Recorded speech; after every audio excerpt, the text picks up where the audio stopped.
C'est l'heure du journal de l'Afrique, soyez les bienvenus sur France 24. À la une ce soir, le Mali qui accuse une puissance extra-régionale d'être à l'origine d'une tentative de coup d'État. Bamako affirme l'avoir déjoué la semaine dernière et arrêté des officiers maliens à la solde de cette puissance.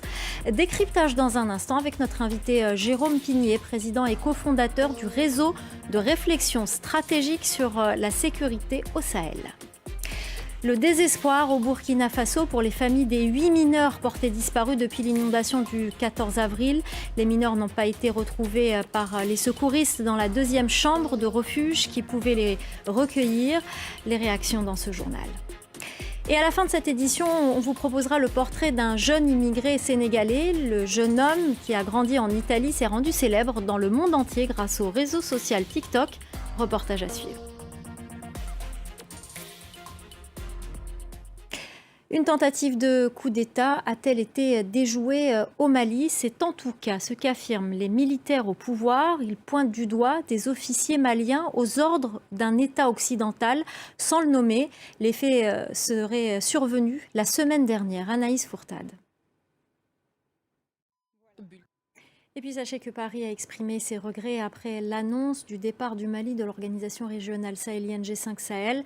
La France estime que cette décision compromettait les efforts régionaux de lutte contre le terrorisme et traduisait l'isolement du pouvoir malien. Jérôme Pigné est notre invité ce soir, président et cofondateur du réseau de réflexion stratégique sur la sécurité au Sahel et chercheur associé à l'Institut Thomas More. Merci beaucoup d'être avec nous. Pour le moment, Bamako accuse un État occidental sans citer un pays nommément, mais on devine tout de même qu'il s'agit de la France. Quelles conséquences ces accusations pourraient avoir sur le terrain ? Alors, Merci beaucoup Jérôme Pigné. Vous êtes, je le rappelle, président et cofondateur du réseau de réflexion stratégique sur la sécurité au Sahel et chercheur associé à l'Institut Thomas More. Merci beaucoup pour votre décryptage. Au Burkina Faso, les chances de retrouver vivants les mineurs bloqués depuis un mois dans la mine de Perkoa s'amenuisent. Aucun mineur n'a été retrouvé dans la chambre de refuge. Les recherches continuent. Depuis l'incident, aucun contact radio n'a pu être établi avec les mineurs coincés dans les galeries. Écoutez. Voilà, propos recueillis par notre correspondant à Ouagadougou, Bangali Touré. Dans le reste de l'actualité, en bref et en images, au Tchad, Max Loalngar, porte-parole de la coalition Wakitama, a été interpellé ce mardi. Selon des sources judiciaires, l'avocat est poursuivi pour trouble à l'ordre public dans la même procédure que les autres leaders d'opinion interpellés samedi dernier.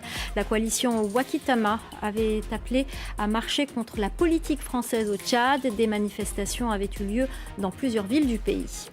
En Libye, le chef du gouvernement soutenu par le maréchal Khalifa Haftar s'est retiré mardi de Tripoli après avoir tenté de déloger l'exécutif rival en place.